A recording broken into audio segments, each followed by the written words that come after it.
শুরুতেই একটা দৃশ্য কল্পনা করা যাক। মানে ধরা যাক আন্তর্জাতিক রাজনীতি হলো একটা বিশাল দাবা খেলা। দারুণ একটা রূপক। কিন্তু মজার বিষয়টা হচ্ছে এখানে এক একজন খেলোয়াড় না, এক এক রকম নিয়ম মেনে খেলছেন। আর ঠিক এই কারণে বিষয়টা এত বেশি প্যাঁচানো আর কি। একদম। মানে একই বোর্ড, কিন্তু কেউ খেলছেন শান্তির নিয়মে, আবার কেউ খেলছেন পুরো পাওয়ার পলিটিক্সের নিয়মে। আজকের এই গভীর আলোচনায় আমরা মূলত ঠিক এই জায়গাটিতেই ডুব দেব। চমৎকার। আমাদের হাতে আজকে approaches of the study of IR part 1 শীর্ষক বেশ কিছু চমৎকার সোর্স মেটেরিয়াল আছে। রাইট। এই সোর্সগুলোর ওপর ভিত্তি করে আমরা আজ বিশ্লেষণ করব যে কিভাবে ভিন্ন ভিন্ন তাত্ত্বিক লেন্স দিয়ে, মানে বিভিন্ন দৃষ্টিকোণ থেকে বৈশ্বিক ঘটনা প্রবাহ, যুদ্ধ বা এই যে রাষ্ট্রগুলোর মধ্যকার সম্পর্ক, এগুলোকে মূল্যায়ন করা হয়। আর আমার মনে হয় এই লেন্স বা দৃষ্টিভঙ্গির ধারণাটি বোঝা অত্যন্ত জরুরি। কেন বলুন তো? কারণ আন্তর্জাতিক রাজনীতিতে যা কিছুই ঘটুক না কেন, তা কোনো যুদ্ধ হোক বা শান্তি চুক্তি হোক অথবা ধরুন বাণিজ্য নিয়ে কোনো বিরোধ, সেগুলোকে বিশ্লেষণ করার জন্য আমাদের কিছু তাত্ত্বিক হাতিয়ারের প্রয়োজন হয়। আচ্ছা।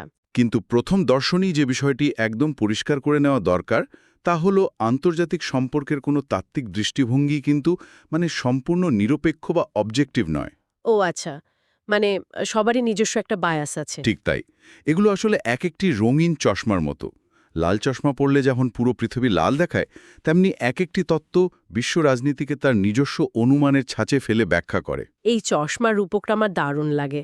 আচ্ছা, একদম শুরুর দিকের একটা চশমার কথায় আসা যাক। অবশ্যই। সোর্স থেকে আমরা দেখতে পাচ্ছি যে প্রথম বিশ্বযুদ্ধ পর্যন্ত এবং তার ঠিক পরেই আন্তর্জাতিক রাজনীতিতে একটা নির্দিষ্ট চিন্তাধারার ব্যাপক আধিপত্য ছিল, হুম। যাকে আমরা আদর্শবাদ বা আইডিয়ালিজম বলে থাকি। রাইট। অনেকে একে লিবারেল স্কুল অফ থটও বলে থাকেন।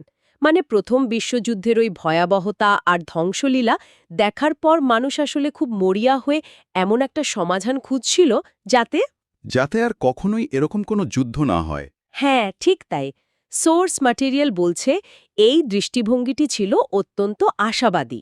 অনেক বেশি আশাবাদী আসলে।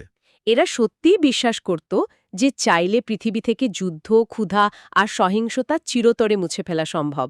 আর এর জন্য তারা ভরসা রাখছিল যুক্তি, বিজ্ঞান এবং শিক্ষার ওপর। হ্যাঁ, আর এই আশাবাদের শেকড় কিন্তু অনেক গভীরে প্রথিত। ধরুন দার্শনিক ইমানুয়েল কান্টের কথা যদি বলি। ওনার একটা বিখ্যাত ধারণা আছে, সোর্সে দেখলাম। হ্যাঁ, তিনি সার্বজনীন ও চিরস্থায়ী শান্তি বা ইউনিভার্সাল অ্যান্ড পারপেচুয়াল পিসের ধারণা জনপ্রিয় করেছিলেন। আচ্ছা, এই চিরস্থায়ী শান্তির ভিত্তিটা আসলে কি ছিল? তিনি বিশ্বাস করতেন মানুষের ভেতরে একটা সহজাত যৌক্তিক সত্তা আছে, মানুষ স্বভাবগতভাবে সংঘাত চায় না। লজিক্যাল। এরপর নরমান অ্যাঞ্জেলের একটি বিখ্যাত ধারণা রয়েছে, যাকে বলা হয় মহাভ্রম বা দ্য গ্রেট ইলিউশন। এই ধারণাটি আদর্শবাদের অন্যতম বড় একটি স্তম্ভ। এই মহাভ্রমের বিষয়টা নিয়ে আমি একটু গভীরে গিয়ে বুঝতে চাই। হ্যাঁ, বলুন। কারণ সোর্সে বলা হচ্ছে অ্যাঞ্জেলের মতে যুদ্ধে আসলে কেউ জয়ী হয় না।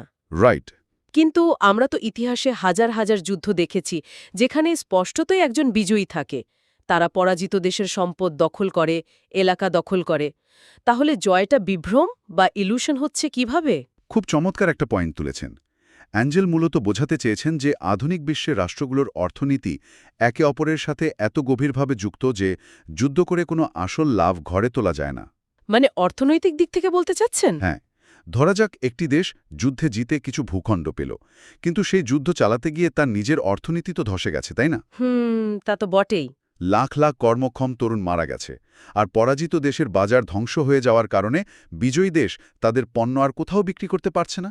ও আচ্ছা, মানে কাস্টমারই তো আর বেঁচে নেই। একদম। দীর্ঘমেয়াদে হিসাব করলে দেখা যায় বিজয়ী রাষ্ট্রকেও যুদ্ধের জন্য যে চড়া মূল্য চোকাতে হয় তা ওই সাময়িক বিজয়ের পুরস্কারের চেয়ে বহুগুণ বেশি। ওহ, এখন বুঝতে পারছি। তাই যুদ্ধকে লাভজনক মনে করাটা একটা বিরাট বিভ্রম বা ইলিউশন। তার মানে ইটের বদলে পাটকেল ছুড়লে নিজের হাতেরই ক্ষতি বেশি, বিষয়টা অনেকটা সেরকম। ঠিক বলেছেন। এই একই চিন্তাধারা থেকে মার্কিন প্রেসিডেন্ট উড্রো উইলসন ১৯১৮ সালে তার বিখ্যাত 14 পয়েন্ট প্রোগ্রাম বা 14 পয়েন্ট প্রোগ্রাম ঘোষণা করেছিলেন, তাই না? হ্যাঁ, এবং যার উপর ভিত্তি করেই কিন্তু ১৯২০ সালে গঠিত হয় লিগ অফ নেশনস।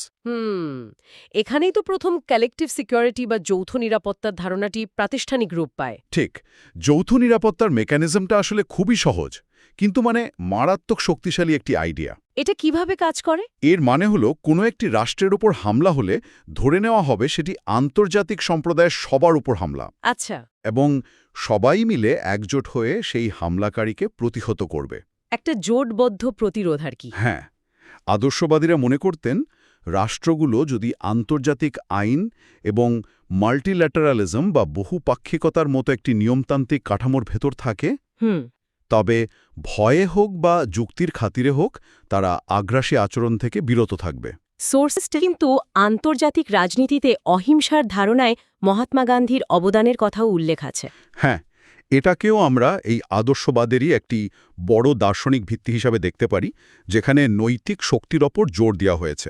কিন্তু এখানেই আমার একটা বড় খটকা লাগছে। কিরকম? এই পুরো আইডিয়ালিজম বা যৌথ নিরাপত্তার বিষয়টা কি অনেকটা একটা অনার কোড বা সততার নিয়মে চলা কোনো গ্রুপ প্রজেক্টের মতো মনে হচ্ছে না? হ্যাঁ, অনেকটা সেরকমই। যেখানে সবাই টেবিল চাপড়ে কথা দিচ্ছে যে হ্যাঁ, আমরা কেউ কারোর ক্ষতি করব না। হ্যাঁ, সবাই খুব ভালো আচরণ করবে। কিন্তু বাস্তবে সবাই তো আর ভালো বা সৎ হয় না। কেউ যদি নিজের স্বার্থের জন্য নিয়ম ভাঙে, তখন কি হবে? এই তত্ত্ব কি মানুষের স্বভাবকে একটু বেশি ভালো বা গুড বয় হিসেবে ধরে নিচ্ছে না? চোর তো আর আইনের ভয়ে পেয়ে চুরি করা ছাড়ে না। অসাধারণ একটা পর্যবেক্ষণ।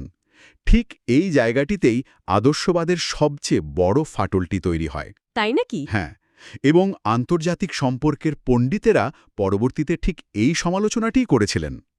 ইএইচ কার এবং কেগলি উইটকফের মতো বিশ্লেষকরা আদর্শবাদকে রীতিমতো তুলোধনা করেছেন।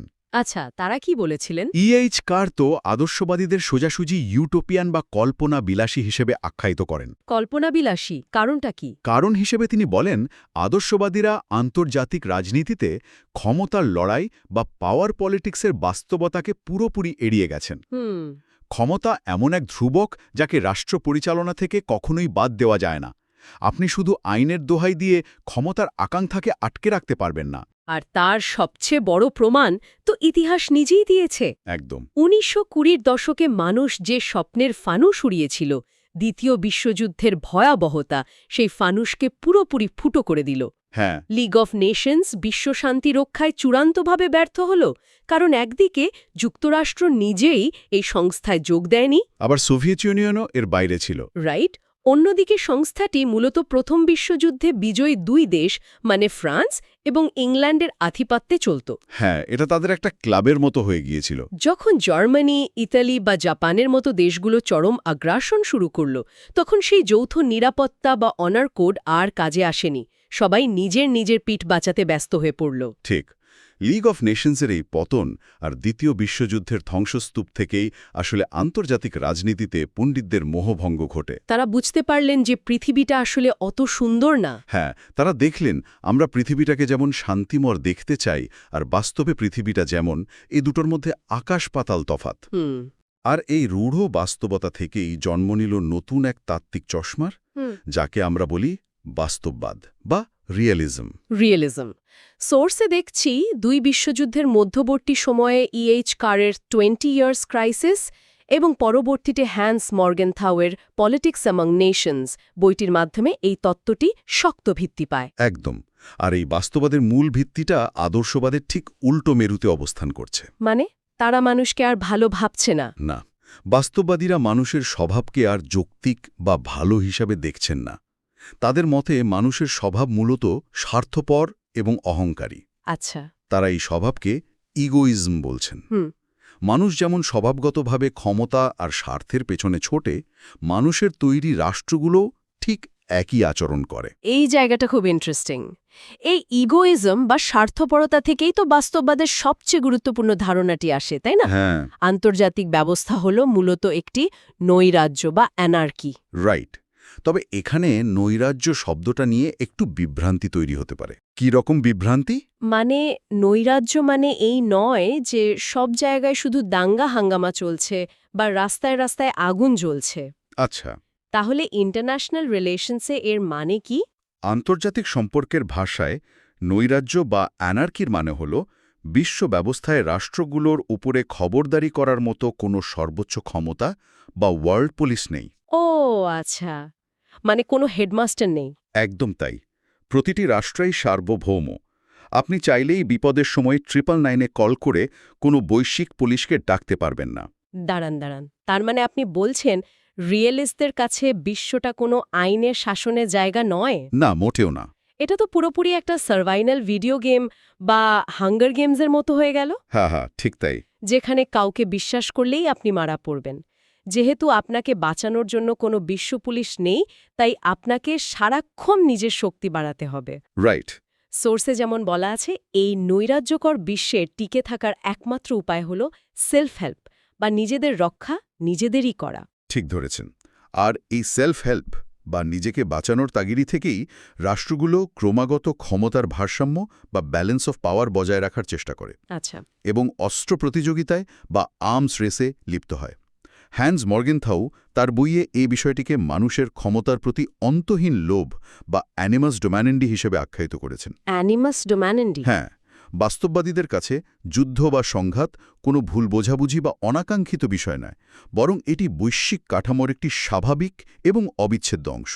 মানে যুদ্ধ হবেই এটা ধরে নিয়েই তারা এগোয়? হ্যাঁ, রাষ্ট্রগুলোর প্রথম এবং প্রধান কাজ হল নিজেদের জাতীয় স্বার্থ রক্ষা করা, আর এই জাতীয় স্বার্থ মানেই হল ক্ষমতা অর্জন করা এবং টিকিয়ে রাখা। কিন্তু এই জায়গাটাতেই আমার একটা বড় প্রশ্ন জাগছে। বলুন। সোর্সে মর্গেনথাউয়ের নীতি নিয়ে আলোচনা করতে গিয়ে বলা হয়েছে যে আন্তর্জাতিক রাজনীতিতে নৈতিকতা হল পুরোপুরি পরিস্থিতিগত। হ্যাঁ, অর্থাৎ ব্যক্তিগত জীবনের নৈতিকতা আর রাষ্ট্রের নৈতিকতা এক নয়। এটা তো ভীষণ বিপজ্জনক একটা কথা। আপাতদৃষ্টিতে তাই মনে হয়। যদি ব্যক্তিগত জীবনের নৈতিকতা বা ভালো মন্দের হিসেব রাষ্ট্রের বেলায় নাই খাটে, তবে কি এটি বিশ্ব নেতাদের যে কোনো আগ্রাসন বা নির্মমতাকে ন্যায্যতা দেওয়ার একটি লাইসেন্স হয়ে যাচ্ছে না? বুঝতে পারছি আপনার কনসার্নটা। যে কোনো দেশ তো অন্য দেশকে আক্রমণ করে বলতেই পারে যে হ্যাঁ, আমার টিকে থাকার জন্য এই আক্রমণ করা ছাড়া কোনো উপায় ছিল না। এই নৈতিক দ্বন্দ্বটা বুঝতে হলে আমাদের একটু বৃহত্তর পরিসরে চিন্তা করতে হবে। বাস্তববাদীরা আসলে নৈতিকতাকে পুরোপুরি অস্বীকার করেন না। আচ্ছা, বরং তারা মনে করেন একজন ব্যক্তি আর একটি রাষ্ট্রের নৈতিকতার সংজ্ঞা সম্পূর্ণ আলাদা।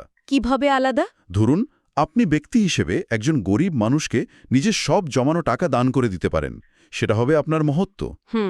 কিন্তু একজন রাষ্ট্রনেতা যদি অন্য দেশের প্রতি উদারতা দেখাতে গিয়ে নিজের দেশের নিরাপত্তাকে ঝুঁকিতে ফেলেন, তবে তিনি মহৎ নন, বরং তার নিজের দেশের নাগরিকদের প্রতি তিনি একজন বিশ্বাসঘাতক। ও আচ্ছা, মানে দেশের মানুষের সুরক্ষাটাই তার প্রধান নৈতিক দায়িত্ব। একদম। বাস্তববাদীদের মতে রাষ্ট্রের সর্বোচ্চ এবং একমাত্র নৈতিকতা হল তার নিজের টিকে থাকা বা সার্ভাইভাল। থুকিডিডাইজ, ম্যাকিয়াভেলি বা থমাস হবস যুগের পর যুগ ধরে ঠিক এই কথাই বলে গেছেন। প্রাচীন গ্রিসের চিন্তাবিদ থুকিডিডাইজ তার পেলোপোনেশিয়ান ওয়ারে দেখিয়েছেন যে রাষ্ট্রগুলো ক্ষমতার পেছনে ছুটবেই, এটাই প্রকৃতির অমোঘ নিয়ম। অর্থাৎ শক্তিশালীরা তাই করে যা করার ক্ষমতা তাদের আছে, আর দুর্বলরা তাই ভোগ করে যা তাদের ভোগ করতে হয়। হ্যাঁ, একদম তাই। এটা তো সেই প্রাচীন আমলের কথা। আর বাস্তববাদীরা মনে করে এই নিয়ম আজও বদলায়নি। আচ্ছা, যেহেতু কোনো সর্বোচ্চ কর্তৃপক্ষ নেই, তাই ক্ষমতার ভারসাম্যই হল এই নৈরাজ্যকর বিশ্বে নিরাপত্তা নিশ্চিত করার একমাত্র বাস্তবসম্মত উপায়। এই ভারসাম্যটা তারা কিভাবে করে? এই ভারসাম্য তারা দুভাবে করে: অভ্যন্তরীণভাবে নিজেদের অস্ত্র ও সামরিক শক্তি বাড়িয়ে এবং বাহ্যিকভাবে সমমনা দেশগুলোর সাথে কৌশলগত সামরিক জোট গঠন করে। বাস্তববাদীরা বলবে, তুমি যদি শান্তি চাও তবে সবসময় যুদ্ধের জন্য প্রস্তুত থাকো। অসাধারণ একটা পয়েন্ট। এতক্ষণ আমরা দেখলাম আদর্শবাদ কথা বলে নৈতিকতা, আন্তর্জাতিক আইন আর মানুষের ভালো দিকের উপর ভরসা নিয়ে। রাইট। অন্যদিকে বাস্তববাদ কথা বলে ক্ষমতা, সামরিক শক্তি আর নিজস্ব স্বার্থ রক্ষা নিয়ে। কিন্তু যদি এই দুই তত্ত্বই আসল কারণটি এড়িয়ে গিয়ে থাকে, মানে কিরকম? ধরুন আদর্শবাদীরা আইনের কথা বলছে, বাস্তববাদীরা বন্দুকের কথা বলছে, কিন্তু এর পেছনে যদি অন্য কোনো বড় খেলা থাকে, আচ্ছা। আর সেই আসল কারণটি যদি হয় অর্থ, পুঁজিপতি এবং শ্রেণী সংগ্রাম। ও, আপনি মার্কসিজমের দিকে যাচ্ছেন। হ্যাঁ, এখান থেকে আমরা আমাদের তৃতীয় লেন্সটিতে চোখ রাখব, আর তা হল কাঠামোগত মার্ক্সবাদ বা স্ট্রাকচারাল মার্কসিজম। কার্ল মার্কসের কাঠামোগত তত্ত্ব থেকে এই দৃষ্টিভঙ্গির উদ্ভব। মার্ক্সবাদী দৃষ্টিকোণ থেকে আন্তর্জাতিক সম্পর্ককে দেখলে আগের পুরো চিত্রটাই তাসের ঘরের মতো ভেঙে পড়ে। তাই নাকি? হ্যাঁ, এই তত্ত্ব অনুযায়ী আন্তর্জাতিক ব্যবস্থা রাষ্ট্র দ্বারা বিভক্ত নয়, বরং এটি কঠোরভাবে শ্রেণী বা ক্লাস দ্বারা বিভক্ত। আচ্ছা। এখানে প্রধান চরিত্র কোনো রাষ্ট্র বা সেনাবাহিনী নয়, বরং প্রধান চরিত্র হল সামাজিক শ্রেণী। আপনি কোন দেশের নাগরিক তার চেয়ে বড় পরিচয় হল আপনি বিশ্বের কোন অর্থনৈতিক শ্রেণীতে অবস্থান করছেন। এবং এই শ্রেণীবিন্যাসটা একটা গ্লোবাল বা বৈশ্বিক স্কেলে হচ্ছে, তাই তো? একদম ঠিক। সোর্সগুলোতে খুব স্পষ্টভাবে বলা আছে, এখানে উন্নত পুঁজিবাদী পশ্চিমা দেশগুলোকে বলা হচ্ছে আন্তর্জাতিক বুর্জোয়া বা শোষক শ্রেণী। রাইট। আর এশিয়া, আফ্রিকা এবং ল্যাটিন আমেরিকার উন্নয়নশীল দেশগুলো হল প্রোলেতারিয়েত বা বিশ্ব শ্রমিক শ্রেণী। হ্যাঁ। মার্ক্সবাদীদের মতে এই পশ্চিমা দেশগুলো ক্রমাগত উন্নয়নশীল দেশগুলোকে শোষণ করে নিজেদের সম্পদ বাড়াচ্ছে। ঠিক তাই। বহুজাতিক কোম্পানি এবং বিশ্ব বাণিজ্য সংস্থার মতো প্রতিষ্ঠানগুলোর প্রতি এদের তীব্র বিরোধিতা রয়েছে। তারা মনে করে এই প্রতিষ্ঠানগুলো আসলে বৈশ্বিক অর্থনৈতিক ব্যবস্থায় প্রভাবশালী ধনীদের স্বার্থই রক্ষা করে। এই বিশ্বব্যাপী শোষণের মেকানিজমটা কিভাবে কাজ করে তা খুব চমৎকারভাবে ব্যাখ্যা করেছেন এম্যানুয়েল ওয়ালারস্টাইন। ওনার তত্ত্বে কি বলা হয়েছে? তিনি একটি তত্ত্ব দিয়েছেন যার নাম ওয়ার্ল্ড সিস্টেম থিওরি বা বিশ্বব্যবস্থা তত্ত্ব। আচ্ছা। তিনি পুরো বিশ্বকে 3টি ভাগে ভাগ করেছেন: কোর, পেরিফেরি এবং সেমি পেরিফেরি। এই ভাগগুলোর মানে কি? কোর হল উন্নত ধনী দেশগুলো যাদের হাতে মূল পুঁজি ও প্রযুক্তি রয়েছে, আর পেরিফেরি হল গরিব বা প্রান্তিক দেশগুলো যাদের কাজ শুধু সস্তা শ্রম আর কাঁচামাল সরবরাহ করা। আর সেমি পেরিফেরি? তারা মাঝামাঝি অবস্থায় থাকে। এই তত্ত্বে দেখানো হয়েছে কিভাবে কোর এলাকার এলিট বা প্রভাবশালীরা প্রান্তিক এলাকার এলিটদের সাথে হাত মিলিয়ে সাধারণ মানুষকে সুকৌশলে শোষণ করে। বিষয়টা একটু রিয়েল লাইফ উদাহরণের সাথে মিলিয়ে দেখা যাক, তাহলে শ্রোতাদের জন্য বুঝতে সুবিধা হবে। অবশ্যই। ধরা যাক এই মুহূর্তে যে স্মার্টফোনটি দিয়ে কেউ এই অডিওটি শুনছেন, এই ফোনের ডিজাইন এবং মূল মুনাফা চলে যাচ্ছে কোর অঞ্চলে থাকা আমেরিকার একটি বিশাল কোম্পানির কাছে। রাইট। ফোনটির যন্ত্রাংশ জোড়া লাগানো বা অ্যাসেম্বলিং হচ্ছে সেমি পেরিফেরি অঞ্চলে থাকা চীনের কোনো বিশাল কারখানায় সস্তা শ্রমে। হ্যাঁ। আর এই ফোনের ব্যাটারি বানানোর জন্য যে কোবাল্ট দরকার তার নামমাত্র মূল্যে খুঁড়ে বের করছে পেরিফেরি অঞ্চল, মানে কঙ্গোর খনিতে কাজ করা প্রান্তিক শ্রমিকরা। একদম নিখুঁত একটি উদাহরণ টেনেছেন। এটা তো বিশ্বজুড়ে ছড়িয়ে থাকা একটা বিশাল কর্পোরেট শোষণের জাল। হ্যাঁ, ঠিক এভাবেই বিশ্ব ব্যবস্থা কাজ করে। এই কারণেই মার্ক্সবাদীরা বলেন যে বিশ্বায়ন বা গ্লোবালাইজেশন আসলে নতুন মোড়কে পুঁজিবাদী সাম্রাজ্যবাদ ছাড়া আর কিছুই নয়। বাবা! কিন্তু এখানে আরেকটা মনস্তাত্ত্বিক ব্যাপার আছে। মনস্তাত্ত্বিক ব্যাপার? সেটা কি? এই আধিপত্য শুধু যে গায়ের জোরে বা অর্থনৈতিক বলপ্রয়োগের মাধ্যমে টিকিয়ে রাখা হয় তা কিন্তু নয়। ইতালীয় মার্ক্সবাদী চিন্তাবিদ অ্যান্টোনিও গ্র্যামশি এর পেছনের কৌশলটি তুলে ধরেছেন। আচ্ছা। তার প্রিজন নোটবুকসে তিনি কালচারাল হেজিমনি বা সাংস্কৃতিক আধিপত্যের কথা বলেছেন। কালচারাল হেজিমনি মানে সংস্কৃতি দিয়ে কিভাবে শোষণ করা যায়। এর মানে হল আধিপত্যশীল শ্রেণী তাদের আদর্শ সংস্কৃতি ও চিন্তাভাবনাগুলোকে মিডিয়া, সিনেমা বা শিক্ষার মাধ্যমে এমনভাবে প্রচার করে যেন অধস্তন শ্রেণী সেটাকেই স্বাভাবিক বলে মেনে নেয়। একদম ঠিক। পৃথিবীর নিয়ম বলে মেনে নেয়। এটিকে এক ধরনের সফট পাওয়ার বলা যেতে পারে। আচ্ছা, একটা উদাহরণ দেওয়া যায়? যেমন ধরুন, পশ্চিমা মিডিয়া বা হলিউড ক্রমাগত এমন একটা লাইফস্টাইল বা আমেরিকান ড্রিমের চিত্র তুলে ধরে যা দেখে প্রান্তিক দেশগুলোর মানুষও সেই একই ধাঁচে নিজেদের জীবন মেলাতে চায়। সবাই ওরকম ধনী হতে চায়। হ্যাঁ, তারা বুঝতেও পারে না যে তারা শোষিত হচ্ছে। তারা এই অসম পুঁজিবাদী ব্যবস্থাকে একমাত্র এবং চূড়ান্ত ব্যবস্থা হিসেবে গ্রহণ করে নেয়। ও আচ্ছা। তাদের মনে হয় পরিশ্রম করলেই সবাই একদিন ওই কোর অঞ্চলে পৌঁছাতে পারবে, যা আদতে একটি মরীচিকা। সবই বুঝলাম। ওয়ালারস্টাইনের থিওরি বা গ্র্যামসির কালচারাল হেজিমনি সবই খুব লজিক্যাল মনে হচ্ছে। কিন্তু এখানে আমার একটা বড় পাল্টা যুক্তি আছে। হ্যাঁ, বলুন। বিশ্বায়নের ফলে গত ২-৩ দশকে কি অনেক উন্নয়নশীল দেশের লাখ লাখ মানুষ দারিদ্র্যসীমা থেকে বেরিয়ে আসেনি? পরিসংখ্যান তো তাই বলে। বিশ্ব বাণিজ্য কি এশিয়া বা আফ্রিকার অনেক দেশের জীবনযাত্রার মান আগের চেয়ে উন্নত করেনি? মার্ক্সবাদ কি এই অর্থনৈতিক উন্নয়নের দিকটা পুরোপুরি উপেক্ষা করছে না? আচ্ছা, আমরা যদি শুধু শোষণই খুঁজি তাহলে তো সামগ্রিক উন্নয়নের চিত্রটা ঢাকা পড়ে যায়, তাই না? এটি একটি অত্যন্ত যৌক্তিক এবং গুরুত্বপূর্ণ প্রশ্ন। হ্যাঁ, পরিসংখ্যানগতভাবে সামগ্রিক সম্পদের পরিমাণ বেড়েছে এবং কিছু মানুষের জীবনযাত্রার মান উন্নত হয়েছে, এটা অস্বীকার করার উপায় নেই। তাহলে মার্ক্সবাদীরা কি বলছে? মার্ক্সবাদের মূল ফোকাসটা মোট সম্পদের পরিমাণের উপর নয়, বরং ফোকাস হল অসমতা বা ইনইকুয়ালিটির উপর। ও আচ্ছা, মানে বৈষম্য। ঠিক তাই।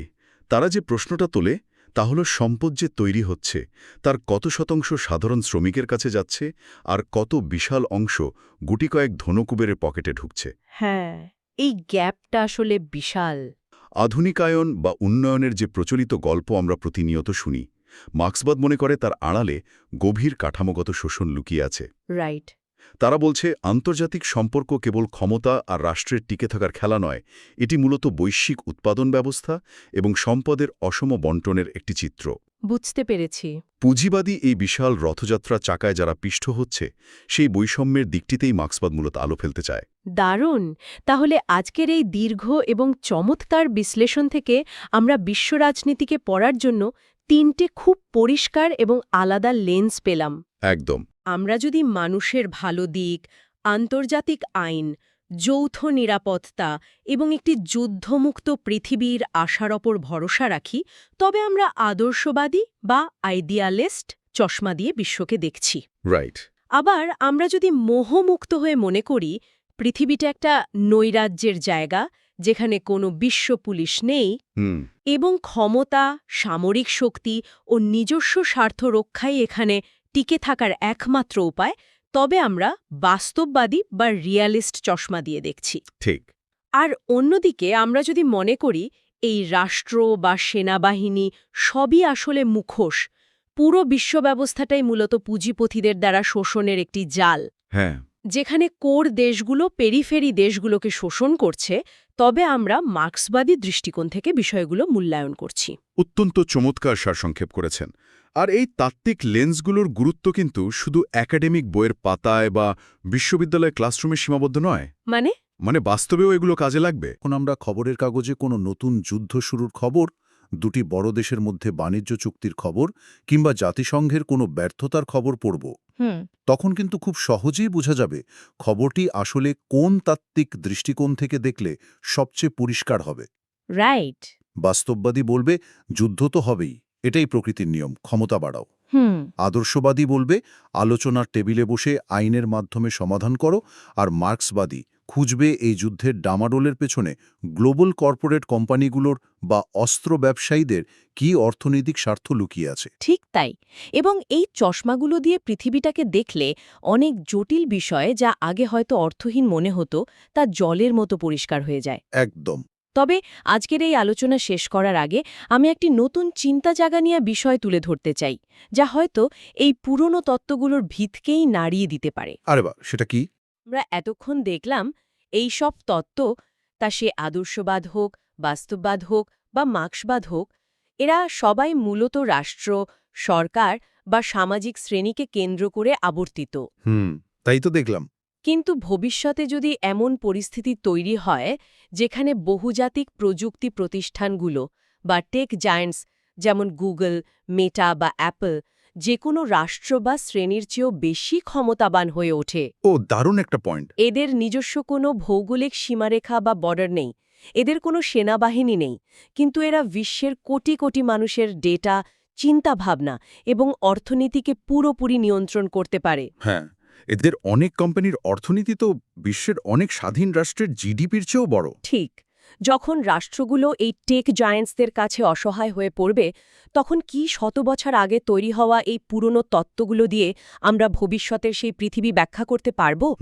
ভাববার মতো বিষয়। নাকি আমাদের আন্তর্জাতিক সম্পর্ক বোঝার জন্য সম্পূর্ণ নতুন কোনো দৃষ্টিভঙ্গির, নতুন কোনো লেন্সের প্রয়োজন হবে? মনে তো হচ্ছে নতুন লেন্সই লাগবে। এই প্রশ্নটি আজকের মতো রেখে যাচ্ছি। ভাববেন বিষয়টা নিয়ে, কারণ বিশ্ব রাজনীতির দাবা খেলার নিয়ম হয়তো দ্রুত বদলে যাচ্ছে। একদম। আর নতুন খেলোয়াড়রা হয়তো এমন কোনো চাল নিয়ে আসছে যার জন্য আমরা এখনও পুরোপুরি প্রস্তুত নই। আজকের এই গভীর বিশ্লেষণ এখানেই শেষ করছি। দারুণ এই বুদ্ধিবৃত্তিক যাত্রায় আমাদের সাথে থাকার জন্য অসংখ্য ধন্যবাদ। চারপাশে চলমান বিশ্বকে সব সময় নতুন চোখে দেখতে থাকবেন।